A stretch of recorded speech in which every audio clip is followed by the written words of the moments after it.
Les États-Unis exploitent des unités spéciales de sécurité maximale conçues exclusivement pour leurs enfants les plus dangereux. À Crossroads, dans le quartier de Brooklyn, le personnel a fourni clandestinement 340 lames de rasoir à des jeunes violents en échange de pots de vin. Parallèlement, le docteur Maya Hayes à Brookwood a été accusé de 65 chefs d'accusation pour conduite inappropriée envers les adolescents qu'elle était censée soigner. Découvrons ces établissements choquants. Crossroads Juvenile Center, Brooklyn, New York. Notre voyage commence au cœur de Brooklyn, à New York, au Crossroads Juvenile Center, une forteresse qui s'élève dans le paysage urbain comme un château médiéval conçu pour l'ère moderne. L'établissement accueille des jeunes en attente d'un procès pour des infractions graves, en mettant l'accent sur la sécurité et la gestion du comportement, mais des événements récents ont montré que l'accent mis sur la sécurité a échoué de manière catastrophique. En 2024, la façade de sécurité du Crossroads s'est effondrée lorsque les procureurs fédéraux ont dévoilé un scandale de corruption si effronté et dangereux qu'il défiait toute croyance. 5 employés, Davant Bolton, Roger Francis, Christopher Craig, Nigel King et l'ancien employé Octavia Napier, ont été accusés de complot en vue de commettre des actes de corruption. Mais il ne s'agissait pas d'une corruption ordinaire. Il s'agissait de spécialistes du développement des jeunes, les personnes même chargées de la sécurité et du bien-être de certains des enfants les plus dangereux de New York, qui avaient transformé l'établissement en leur entreprise criminelle personnelle. L'ampleur de leurs activités était stupéfiante et terrifiante. Ces membres du personnel faisaient passer en fraude des lames de rasoir, de la marijuana, des téléphones portables et de l'alcool dans l'établissement, en échange de milliers de dollars de pots de vin. Prenez un instant pour mesurer la gravité de la situation. Des adultes mettaient délibérément des armes mortelles entre les mains d'enfants qui se trouvaient déjà là pour avoir commis des crimes violents. Chaque lame de rasoir représentait une arme potentielle de meurtre. Chaque téléphone portable, un outil permettant de coordonner des activités criminelles à l'intérieur et à l'extérieur de l'établissement. Entre 2022 et 2024, les fouilles de sécurité ont permis de récupérer plus de 340 lames et 75 téléphones portables à l'intérieur de Crossroads. Pour mettre cela en perspective, cela représente près d'une arme pour chaque jeune présent dans l'établissement à un moment donné.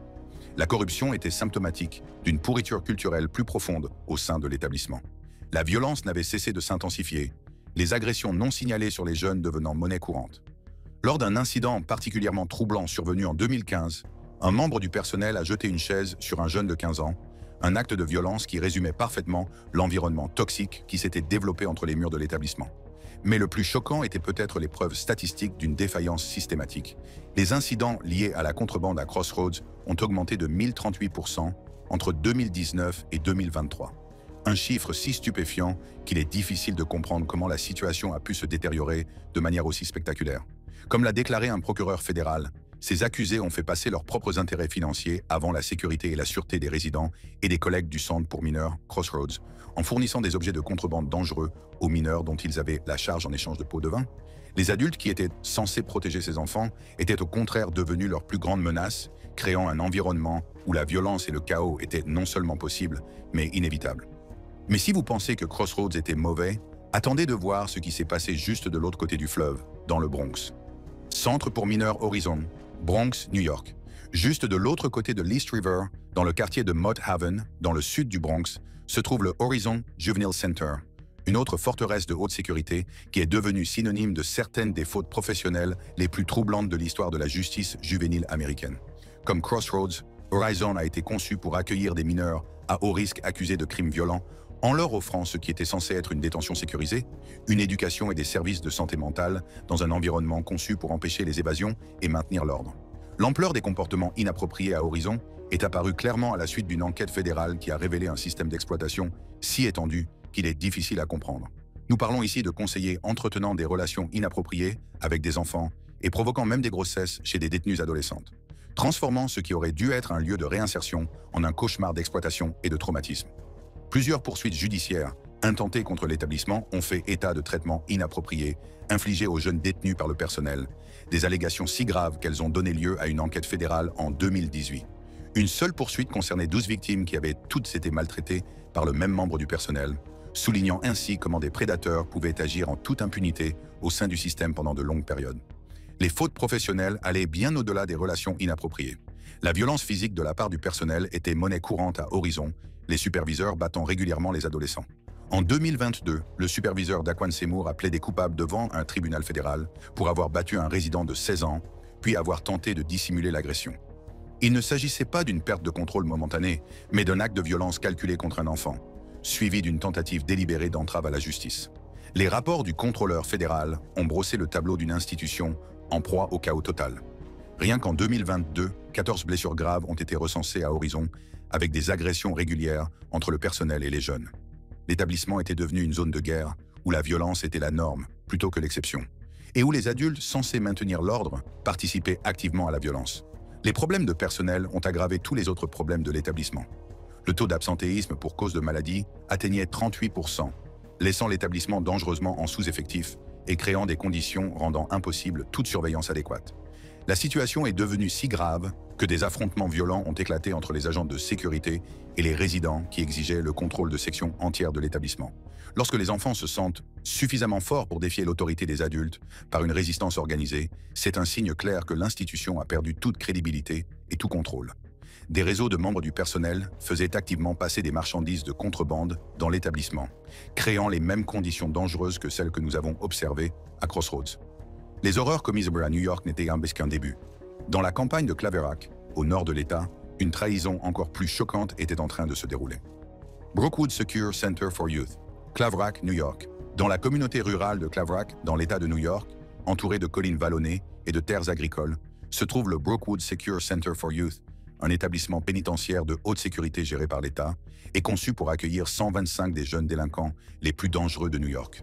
Le docteur Maya Hayes, psychologue agréé chargé de la santé mentale de certains des jeunes les plus vulnérables de New York, a été accusé de 65 chefs d'accusation pour conduite inappropriée, impliquant 8 victimes âgées de 16 à 18 ans. Relisez ce chiffre, 65 chefs d'accusation pour inconduite envers des enfants qui étaient censés être sous sa garde et sa protection professionnelle. Il ne s'agissait pas d'un simple manque de jugement ou d'un incident isolé, mais d'un comportement inapproprié répété entre 2020 et 2022, au cours duquel le Dr Hayes a systématiquement violé les limites professionnelles avec les enfants qu'elle était censée aider à guérir de leur traumatisme. Ces jeunes avaient été placés sous sa garde précisément parce qu'ils avaient besoin d'un traitement psychiatrique, ce qui fait de ces crimes une profonde trahison de la confiance professionnelle et de la décence humaine. Ce qui rend cette affaire encore plus troublante, c'est la révélation que d'autres membres du personnel étaient au courant de ce qui se passait, mais ont traité cela comme une blague plutôt que de le signaler aux autorités. Ce comportement inapproprié n'était qu'un symptôme parmi d'autres d'un établissement en proie à une spirale incontrôlable. Les agressions du personnel sur les résidents étaient monnaie courante, avec des incidents incluant des étranglements et des coups de poing. Un employé qui a dénoncé ces violences a affirmé avoir été agressé à 3 reprises par des détenus et souffrir d'un syndrome de stress post-traumatique suite au traumatisme subi en essayant de faire son travail dans un environnement de plus en plus dangereux. Les problèmes de l'établissement ont été exacerbés par des changements de politique qui ont créé une situation catastrophique de surpopulation et de violence. La mise en œuvre de la loi new-yorkaise Raise the Age, relever l'âge, a transféré les jeunes de 16 et 17 ans des prisons pour adultes vers des établissements pour mineurs, entraînant une augmentation de 200% de la population de Brookwood entre 2019 et 2022. Cette augmentation spectaculaire de la population a entraîné une hausse de 1038% des incidents violents, l'établissement ayant du mal à accueillir un nombre de jeunes bien supérieur à celui pour lequel il avait été conçu. Le manque de personnel est devenu critique, l'établissement étant incapable d'embaucher suffisamment de personnel qualifié pour superviser et fournir des services à une population en forte augmentation. Lorsque l'on combine une surpopulation massive, un manque criant de personnel et une culture déjà compromise par des fautes professionnelles systématiques, le résultat est une poudrière qui était vouée à exploser. La contrebande est devenue de plus en plus courante parmi les jeunes, les armes et autres objets dangereux circulant librement dans l'établissement. Chaque arme représentait non seulement une faille dans la sécurité, mais aussi une tragédie potentielle qui aurait pu entraîner des blessures graves ou la mort du personnel ou des résidents. Alors que les établissements de New York s'effondraient, le Maryland cachait des décennies de fautes professionnelles, institutionnelles, qui allaient finalement être révélées au grand jour. Centre de détention pour jeunes de Cheltenham, Maryland. Dans le comté de Prince George, dans le Maryland, se trouve le Centre de détention pour jeunes de Cheltenham, un établissement dont l'histoire remonte à 1870 et dont l'héritage est entaché par plus d'un siècle de mauvais traitements systématiques, de négligence et d'échecs institutionnels. Ouvert à l'origine comme maison de correction, l'établissement a subi de nombreuses transformations au fil des décennies, passant de la Cheltenham School for Boys en 1937 au Boys Village of Maryland en 1949, pour finalement prendre sa dénomination actuelle en 2016. L'ampleur de l'horreur institutionnelle est apparue au grand jour en 2023, lorsque la loi du Maryland sur les enfants victimes, Child Victims Act, a supprimé les délais de prescription pour les poursuites civiles liées à des fautes commises pendant l'enfance, ouvrant ainsi la voie aux survivants pour qu'ils puissent enfin obtenir justice. La réaction a été immédiate et massive. En l'espace d'un mois seulement après l'adoption de la loi, plus de 60 victimes ont intenté des poursuites contre le Maryland Department of Juvenile Services, alléguant qu'elles avaient été maltraitées pendant leur enfance par des membres du personnel et d'autres détenus pendant leur séjour à Cheltenham. Les poursuites judiciaires ont révélé une culture de maltraitance si répandue et si institutionnalisée qu'il est difficile de comprendre comment elle a pu perdurer aussi longtemps. Les membres du personnel exploitaient régulièrement leur position d'autorité pour nuire à des enfants vulnérables, tandis que le département des services pour mineurs ne mettait même pas en œuvre les mesures de contrôle et de surveillance élémentaires pour protéger les jeunes dont il avait la charge. Un plaignant a témoigné avoir été victime à 7 reprises, au milieu des années 1990, de gardiens qui ont abusé de leur autorité sur lui. Les mauvais traitements allaient bien au-delà d'un comportement inapproprié et touchaient tous les aspects de la vie dans l'établissement. L'établissement a recensé plus de 200 tentatives de suicide chez les jeunes, un nombre si stupéfiant qu'il témoigne du niveau de désespoir et de détresse des enfants qui y étaient hébergés. Les mauvais traitements physiques étaient tout aussi courants, les membres du personnel battant régulièrement les résidents et négligeant les soins de base. Le ministère de la Justice a ouvert une enquête sur les défaillances de l'établissement en matière de prévention, reconnaissant que les problèmes à Cheltenham représentaient une défaillance systématique plutôt que des incidents isolés commis par des individus malveillants. La situation est devenue si grave qu'en 2001, des pressions importantes ont été exercées pour fermer complètement l'établissement, en raison de ce que les responsables ont qualifié de pires conditions dans le système de justice pour mineurs. Bien que l'établissement soit finalement resté ouvert, la culture fondamentale de maltraitance et de négligence est restée largement inchangée, affectant de nouvelles générations d'enfants vulnérables. Le plus bouleversant est peut-être la découverte, près du site de l'établissement, de tombes anonymes de jeunes noirs, qui témoignent d'une histoire de racisme institutionnel et de négligence remontant à plus d'un siècle. Au moins 100 tombes, pour la plupart anonymes, dont certaines datent du 19e siècle, existaient à l'extérieur de l'établissement sans être reconnues ni identifiées. Toutes les institutions ne sont pas touchées par des scandales. Notre prochaine étape nous emmène en Californie, où une approche différente a été testée. John A. Devers Juvenile Hall, Martinez, Californie. Dans le comté de Contra Costa, en Californie, se trouve le John A. Devers Juvenile Hall, un établissement moderne de haute sécurité pouvant accueillir 270 détenus, qui a ouvert ses portes en juin 2005 avec l'objectif ambitieux d'assurer à la fois la sécurité et la réinsertion de certains des jeunes délinquants les plus dangereux de Californie. Ce qui rend cet établissement unique, c'est sa capacité à accueillir des délinquants juvéniles jusqu'à l'âge de 25 ans, comblant ainsi le fossé entre les établissements correctionnels pour mineurs et ceux pour adultes, pour les personnes qui ont commis des crimes graves alors qu'elles étaient mineures, mais qui ont dépassé l'âge limite pour être placées dans des établissements traditionnels pour mineurs. L'établissement représente une approche plus contemporaine de la détention sécurisée des jeunes, avec 10 unités d'hébergement distinctes, des zones spécialisées comprenant une salle de motivation, une cuisine et une buanderie complète, ainsi que des ailes entièrement dédiées à l'éducation et aux soins médicaux. Les services médicaux de santé mentale et de traitement cognitivo-comportemental sont fournis par les services de santé du comté de Contra Costa, tous les jeunes bénéficiant d'un traitement cognitivo-comportemental dispensé par du personnel de probation spécialement formé. Ce qui distingue John A. Davis de nombreux autres établissements pour mineurs à sécurité maximale que nous avons examinés, c'est son historique opérationnel relativement stable. Bien que le personnel ait signalé les difficultés habituelles liées à la violence, au manque de personnel et à la gestion difficile des résidents, l'établissement n'a pas connu les scandales de corruption à grande échelle, les fautes professionnelles systématiques ou les défaillances institutionnelles totales qui ont caractérisé d'autres établissements de cette catégorie. Cette stabilité ne doit pas être confondue avec une facilité de fonctionnement. L'établissement accueille certains des jeunes délinquants les plus dangereux de Californie, dont les crimes sont suffisamment graves pour justifier une détention de haute sécurité jusqu'à l'âge adulte. Le système de classification de l'établissement affecte soigneusement les jeunes à des unités d'hébergement en fonction de leur sexe, de leur âge, du type d'infraction et de leurs besoins particuliers, reconnaissant que la gestion d'une population aussi diversifiée et à haut risque nécessite une vigilance constante et une planification minutieuse. L'un des aspects particulièrement innovants du programme de John A. Davis a été la mise en place d'ateliers de poésie destinés à réduire les taux de récidive. Ces programmes utilisent l'expression créative pour aider les jeunes à assimiler leurs expériences et à développer des mécanismes d'adaptation plus sains, ce qui représente une approche plus progressiste de la réinsertion qui reconnaît le pouvoir de l'art et de l'expression personnelle dans le processus de guérison. Mais le calme relatif de la Californie était une exception. En Virginie, la seule prison pour mineurs de l'État atteignait un point de rupture. Centre correctionnel pour mineurs de Bonaire, Chesterfield, Virginie. Dans le comté de Chesterfield, en Virginie, se trouve le centre correctionnel pour mineurs de Bonaire, un vaste établissement sécurisé de 272 places qui est devenu la seule prison pour mineurs de Virginie après la fermeture par l'État d'autres établissements correctionnels pour mineurs ces dernières années. Cette concentration de ressources signifie que tous les jeunes délinquants graves de Virginie qui ont besoin d'un placement sécurisé à long terme finissent par se retrouver à Bonaire, créant ainsi une population incroyablement dense, composée des jeunes les plus dangereux et les plus perturbés de l'État. L'établissement accueille généralement des jeunes âgés de 14 à 20 ans. Bien que la loi de Virginie autorise dans certains cas le placement de jeunes dès l'âge de 11 ans, ce qui en fait l'un des rares établissements du pays capables d'accueillir des délinquants d'âge aussi variés. Bonaire propose des programmes de traitement spécialisés, notamment des traitements contre la toxicomanie, la gestion de l'agressivité, le traitement des comportements inappropriés et des programmes thérapeutiques intensifs, reconnaissant les besoins complexes et souvent chevauchants de sa population à haut risque. Cependant, le rôle de Bonaire en tant que seule prison pour mineurs de Virginie a créé d'énormes pressions que l'établissement a eu du mal à gérer efficacement.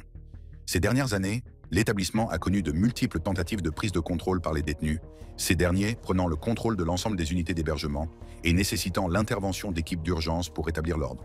Ces incidents représentent des défaillances totales du contrôle institutionnel qui exposent le personnel et les résidents à un risque grave de blessures ou de mort. Le manque de personnel est devenu un problème chronique et dangereux à Bonaire, l'établissement ayant du mal à maintenir un niveau de surveillance adéquat pour sa population concentrée de jeunes à haut risque. Lorsque l'on combine un grave manque de personnel avec des jeunes qui ont commis des crimes violents graves, notamment des meurtres et des comportements inappropriés, il en résulte un environnement où la violence devient presque inévitable.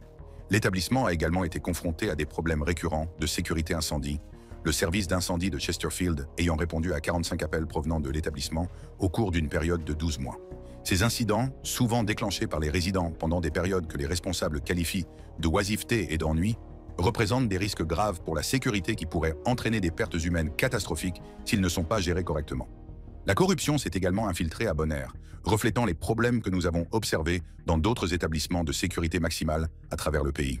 En 2025, 4 personnes, dont au moins un ancien employé, ont été inculpées dans le cadre d'un réseau de contrebande qui comprenait des comportements inappropriés avec des mineurs ainsi que des infractions liées à la drogue et à la contrebande.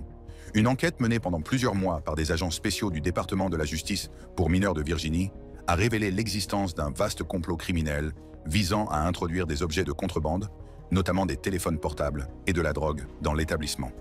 Les difficultés de l'établissement sont aggravées par sa position unique en tant que seule prison pour mineurs de Virginie, ce qui signifie qu'il existe peu d'alternatives pour gérer les délinquants juvéniles les plus graves de l'État. Des rapports récents ont recommandé la fermeture de l'établissement et son remplacement par des centres de traitement plus petits, répartis dans tout l'État, mais de tels changements fondamentaux nécessiteraient des investissements massifs et une volonté politique qui n'existe peut-être pas. Du chaos de la Virginie, nous passons à Washington, D.C., où les responsables pensaient avoir trouvé la solution parfaite. Centre de développement pour jeunes New Beginnings, Laurel Hill, Washington, D.C. À Laurel Hill, dans la banlieue de Washington, D.C., se trouve le New Beginnings Youth Development Center, un établissement sécurisé de 60 lits réservés aux garçons, conçu pour incarner une approche révolutionnaire de la justice pour mineurs dans la capitale américaine. Cet établissement a été créé spécialement pour les jeunes délinquants les plus dangereux et les plus graves de Washington, D.C., avec un accent explicite sur la réinsertion, l'éducation et l'intervention comportementale, plutôt que sur la détention purement punitive. New Beginnings est le né des cendres du tristement célèbre Oak Hill Youth Center, qui était devenu tristement célèbre pour ses conditions inhumaines, notamment l'infestation de rats et de serpents et les mauvais traitements généralisés infligés aux résidents. La transition d'Oak Hill à New Beginnings devait marquer le début d'une nouvelle ère dans le domaine de la justice, pour mineurs dans le district, l'établissement étant conçu sur le modèle du Missouri en matière de justice pour mineurs, qui met l'accent sur des conditions de vie de type dortoir et des programmes axés sur la réinsertion. L'établissement a été construit avec la contribution importante d'experts en justice juvénile et représentait un investissement majeur dans des approches progressistes de la réinsertion des jeunes. Le centre a été conçu pour mettre en œuvre le nouveau modèle de justice juvénile du département des services de réinsertion des jeunes, s'éloignant des approches punitives traditionnelles au profit de traitements et d'interventions fondés sur des preuves. Cependant, malgré sa conception progressiste et ses nobles intentions, New Beginnings a été confronté à bon nombre des mêmes défis fondamentaux qui affligent les établissements sécurisés pour mineurs à l'échelle nationale. L'établissement a connu plusieurs tentatives d'évasion graves, dont un incident en 2011 au cours duquel un agent pénitentiaire a été sévèrement battu lors d'une tentative d'évasion. L'attaque a été si violente qu'elle a choqué les agents pénitentiaires chevronnés et mis en évidence les dangers inhérents auxquels le personnel est confronté lorsqu'il travaille avec des délinquants juvéniles très violents. Des allégations de conduite inappropriée ont fait surface à New Beginnings, avec un procès en 2024 affirmant que le personnel avait utilisé une force excessive, notamment des étranglements et des contacts physiques inappropriés à l'encontre des résidents. Ces allégations représentent une profonde trahison des principes fondateurs de l'établissement et suggèrent que malgré les nouveaux bâtiments et les nouvelles philosophies, certains problèmes culturels fondamentaux persistent depuis l'ancien système. L'établissement a également été confronté au défi complexe de gérer à la fois des délinquants d'État et des criminels violents.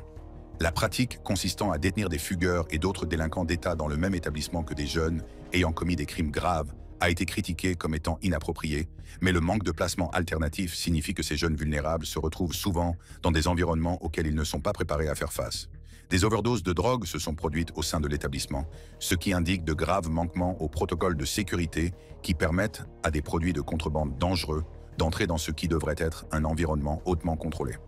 Lorsque les résidents peuvent se procurer des drogues illégales au sein d'un établissement sécurisé, cela suggère des défaillances fondamentales dans les mesures de contrôle, de surveillance et de sécurité. La violence a connu des pics périodiques dans l'établissement, avec des incidents impliquant des agressions entre résidents et membres du personnel. Ces incidents se produisent souvent pendant des périodes de forte tension ou lorsque l'établissement fonctionne avec un personnel réduit, ce qui souligne l'équilibre délicat nécessaire pour maintenir la sécurité dans tout environnement sécurisé pour mineurs. Même les établissements progressistes ont des difficultés. Dans l'Ohio, une institution vieille de 50 ans tombait en ruine sous nos yeux. Établissement pénitentiaire pour mineurs Indian River, Massillon, Ohio. À Massillon, dans l'Ohio, se trouve l'établissement pénitentiaire pour mineurs Indian River, un établissement sécurisé géré par l'État qui accueille depuis un demi-siècle les délinquants juvéniles les plus dangereux de l'Ohio. L'établissement a récemment célébré son 50e anniversaire, marquant 5 décennies d'efforts pour trouver un équilibre entre la sécurité publique et la réinsertion des jeunes dans l'un des principaux établissements pénitentiaires pour mineurs du Midwest. Indian River accueille des jeunes hommes et est accrédité par l'American Correctional Association. Il offre une gamme complète de services, notamment un lycée entièrement accrédité, des services de santé comportementale, la gestion des unités, des soins médicaux et dentaires, des loisirs, des services religieux, des possibilités de services communautaires et des services de réinsertion. L'établissement est spécialisé dans les programmes intensifs de traitement de la toxicomanie, d'intervention auprès des gangs et de sensibilisation des victimes, reconnaissant les problèmes complexes et souvent imbriqués qui contribuent à la gravité de la délinquance juvénile. Cependant, ces dernières années, Indian River a été secoué par une série d'incidents violents qui ont suscité de graves inquiétudes quant à la sécurité au sein de l'établissement. Les responsables syndicaux ont signalé que 7 membres du personnel avaient été agressés par des jeunes détenus en seulement 3 semaines au cours du mois d'octobre 2023. Ce qui représente une augmentation choquante de la violence qui met en évidence les conditions dangereuses auxquelles le personnel est confronté quotidiennement. La violence a atteint des niveaux particulièrement inquiétants lorsqu'un détenu a été inculpé pour agression criminelle sur des membres du personnel, notamment pour avoir brutalement battu un agent pénitentiaire le jour de Noël, le blessant gravement. Il ne s'agissait pas d'une perte de contrôle momentanée ou d'une réaction à des circonstances immédiates, mais d'une attaque calculée et soutenue contre un membre du personnel pendant ce qui aurait dû être une période de vacances paisible. L'établissement a également connu des émeutes et des affrontements organisés, des incidents qui représentent une rupture totale de l'autorité et du contrôle institutionnel. Lorsque les jeunes détenus se sentent suffisamment forts pour s'engager dans une résistance organisée contre le personnel, cela indique des problèmes fondamentaux tant au niveau des protocoles de sécurité que de la culture institutionnelle, qui vont bien au-delà des questions de comportement individuel. Les défaillances de la direction ont considérablement aggravé les problèmes opérationnels de l'établissement. Les autorités de l'État ont licencié la direction de l'établissement pour négligence dans la supervision du personnel et des tâches, ainsi que pour utilisation abusive des téléphones portables fournis par l'État.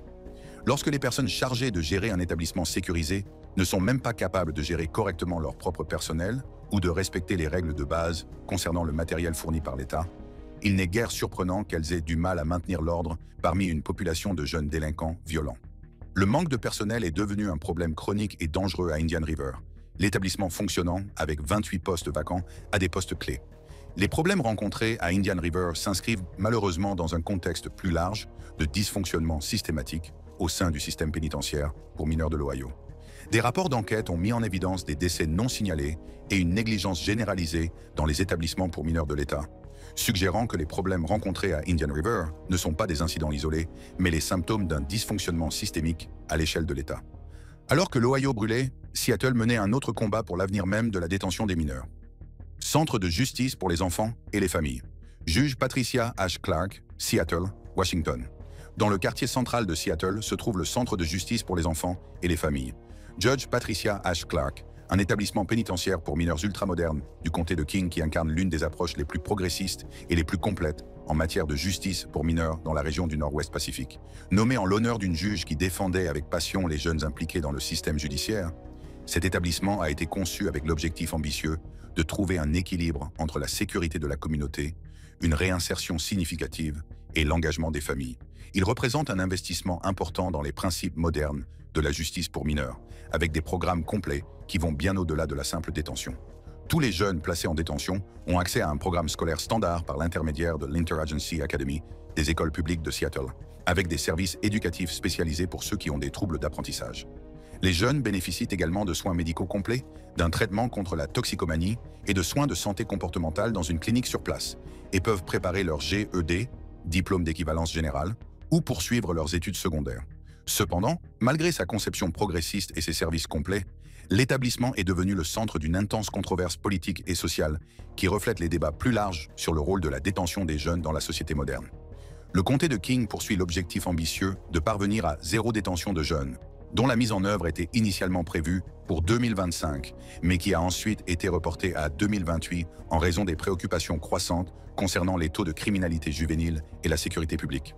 Le débat sur l'avenir de l'établissement a été considérablement compliqué par les préoccupations persistantes concernant les disparités raciales dans le système de justice pour mineurs, les jeunes noirs étant largement surreprésentés dans la population carcérale par rapport à leur pourcentage dans la population générale. Ces disparités ont conduit certains défenseurs à soutenir que l'établissement devrait être entièrement fermé dans le cadre de réformes plus larges de la justice pénale visant à lutter contre le racisme systémique. La violence et le manque chronique de personnel ont créé des difficultés opérationnelles persistantes qui compromettent les objectifs ambitieux du programme de l'établissement, les coûts des heures supplémentaires augmentant à mesure que l'établissement lutte pour maintenir un niveau de personnel suffisant pour assurer la sécurité des opérations. Même l'établissement le mieux conçu et le mieux intentionné ne peut fonctionner efficacement s'il ne dispose pas d'un personnel qualifié suffisant pour mettre en œuvre ses programmes et maintenir les normes de sécurité de base. Passons maintenant au Minnesota, où un établissement a réussi à éviter le chaos qui sévit dans les autres. Centre régional pour mineurs de Lister. Central, Lino Lakes, Minnesota. Notre dernier établissement est le Centre régional pour mineurs de l'Est central, à Lino Lakes, dans le Minnesota, un établissement de sécurité maximale de 36 lits qui accueille des garçons et des filles âgés de 10 à 18 ans ayant commis des actes délictueux graves. L'établissement fonctionne avec une mission claire et simple: protéger la communauté tout en offrant aux jeunes des opportunités significatives de changer leur vie, reflétant une approche équilibrée qui tient compte à la fois des impératifs de sécurité publique et des possibilités de réinsertion. Contrairement à la corruption généralisée, aux fautes professionnelles systématiques et à la violence chronique qui caractérise d'autres établissements de sécurité maximale pour mineurs à travers le pays, East Central a réussi à fonctionner sans scandale majeur ni défaillances institutionnelles qui ont frappé des établissements similaires. Ce succès opérationnel ne signifie pas pour autant que l'établissement fonctionne sans difficulté majeure. Héberger des jeunes âgés de 10 ans, aux côtés de jeunes de 18 ans ayant commis des crimes violents graves, nécessite une gestion extrêmement prudente et des programmes sophistiqués afin d'assurer la sécurité de tous les résidents, tout en répondant à leurs besoins de développement très différents. L'établissement doit constamment trouver un équilibre entre la vulnérabilité innocente des enfants préadolescents et les exigences de sécurité nécessaires à la gestion d'adolescents délinquants potentiellement dangereux. L'établissement offre une détention sécurisée, une intervention complète en cas de crise et une préparation minutieuse aux procédures judiciaires ou aux placements alternatifs, reconnaissant que de nombreux jeunes entrent dans le système pendant des périodes de crise personnelle ou familiale aiguë et ont besoin d'une stabilisation immédiate avant de pouvoir bénéficier d'interventions thérapeutiques à plus long terme. Le Minnesota a acquis une reconnaissance nationale pour ses approches progressistes et fondées sur des données probantes en matière de justice pour mineurs, avec des politiques étatiques qui privilégient systématiquement la réinsertion plutôt que la punition et fournissent des ressources substantielles pour des services complets. Le Centre régional pour mineurs de l'East Central fonctionne dans ce contexte plus large de réforme et d'innovation, bénéficiant de politiques étatiques favorables et d'un financement adéquat dont beaucoup d'autres établissements ne disposent pas. La petite taille de l'établissement, seulement 36 lits contre plusieurs centaines dans certains autres établissements de sécurité maximale, permet une attention beaucoup plus personnalisée et des programmes ciblés. Merci d'avoir regardé cette vidéo. Si vous avez apprécié cette vidéo, cliquez sur l'une des cases qui s'afficheront sur votre écran pour voir d'autres contenus similaires.